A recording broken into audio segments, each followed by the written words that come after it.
لوگوں کو چاہیے کہ وہ قرض لیں تو دے دیا کریں، دینے کی طاقت نہیں ہو تو معافی مانگ لیا کریں، معاف کروا لیا کریں۔ ایک مرتبہ ایک جنازہ آیا، دیکھو قرض کتنی بڑی چیز ہے۔ ہماری قوم کا حال بہت عجیب ہو گیا، اللہ رحم و کرم فرمائے، نیتیں اچھی نہیں رہی، اور کہا گیا جیسی نیت ویسی برکت۔ قرض لیتے ہیں تو اس نیت سے کہ واپس دینا ہی نہیں ہے، بلکہ لوگ شان سے کہتے ہیں کس کا دیا ہے جو اس کا دیں گے۔ یہ بہت عجیب بات ہے، لیکن ایک پیسہ اگر کسی کا لیا ہے نا تو اگر نہیں دیا ہے تو قیامت کے دن اس کے بدلے میں 700 نمازیں با جماعت ایک پیسے کے بدلے میں دینی پڑے گی۔ 700 نماز با جماعت ایک پیسے کے بدلے میں۔ اب 10 پیسے کے بدلے میں کتنی نمازیں جائے گی، اور 100 پیسے یعنی 1 روپے کے بدلے میں کتنی؟ میں تو سوچتا ہوں کہ 1 روپے میں ساری زندگی کی نمازیں چلی گئی تو بچا کیا؟ اس لیے بہت دیانت داری سے رہو، اور اس میں برکت بھی ہے۔ جتنی ایمانداری اور دیانت داری کی زندگی ہوگی اس میں برکت ہوگی۔ تو ایک جنازہ آیا، اللہ کے نبی صلی اللہ علیہ وسلم کی بارگاہ میں، حضور مصلی پر کھڑے ہوئے کہ جنازے کی نماز پڑھائیں۔ پھر حضور علیہ السلام پیچھے آ گئے کہ تم میں سے کوئی پڑھا دو، میں نہیں اس کی نماز پڑھاؤں گا اور نہ نماز میں شریک ہوں گا۔ تو مولا کائنات نے عرض کیا یا رسول اللہ کوئی خاص وجہ کہ یہ منافق تھا؟ آقا فرماتے نہیں، یہ منافق نہیں تھا، یہ مومن ہی ہے، لیکن اس کے جو ہے وہ 3 درہم اس نے کسی سے قرض لیا ہے، قرضہ باقی ہے۔ تو جس نے قرضہ لے کر نہیں دیا اور مر گیا تو میں اس کا جنازہ نہیں پڑھنا چاہتا۔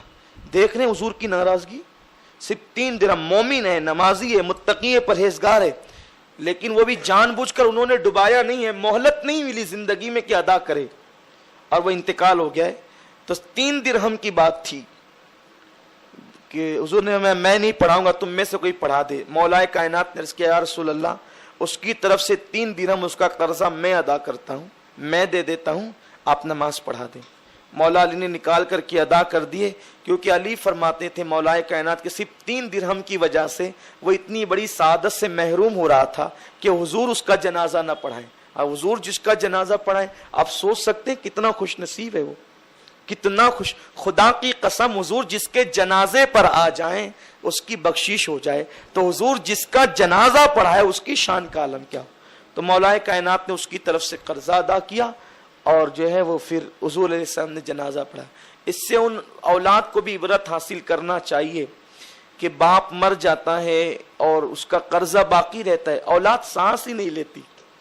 چیلم پر 40 پہلے کا کھانا پکے گا، لیکن جو ہزاروں روپے اس کے قرض باقی ہے وہ ادا نہیں کریں گے۔ میں نہیں کہتا کہ نہ پکایا جائے یا منع ہے یا نہ جائے، یہ نہیں کہتا، جو ناجائز کہتے ہیں وہ غلط کہتے ہیں۔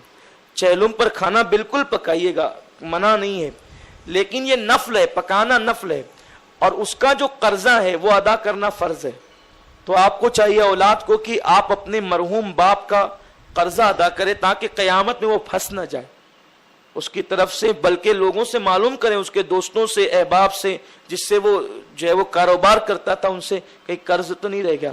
اور آپ کو ایک اچھا طریقہ بتا دیتا ہوں کہ اپنی ڈائری بنائیں، اگر کسی سے قرض لینا ہے یا کسی کو پیسہ دینا ہے تو اس میں لکھ لیا کریں تاریخ کے حساب سے کہ اللہ نہ کرے اگر اچانک موت آ گئی تو ہمارے اولاد اور ہمارے گھر والوں کو پتہ تو چلے گا کہ اس نے کس سے قرضہ لیا تھا اور کس سے پیسہ لینا ہے۔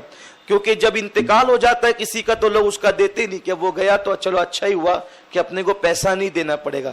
تو آپ کا پیسہ ڈوبے نہیں تو وہ بھی مل جائے گا، اور آپ کا قرضہ کسی پر جو ہے وہ دینے کا باقی ہے تو وہ بھی کسی کی حق تلفی نہ ہو۔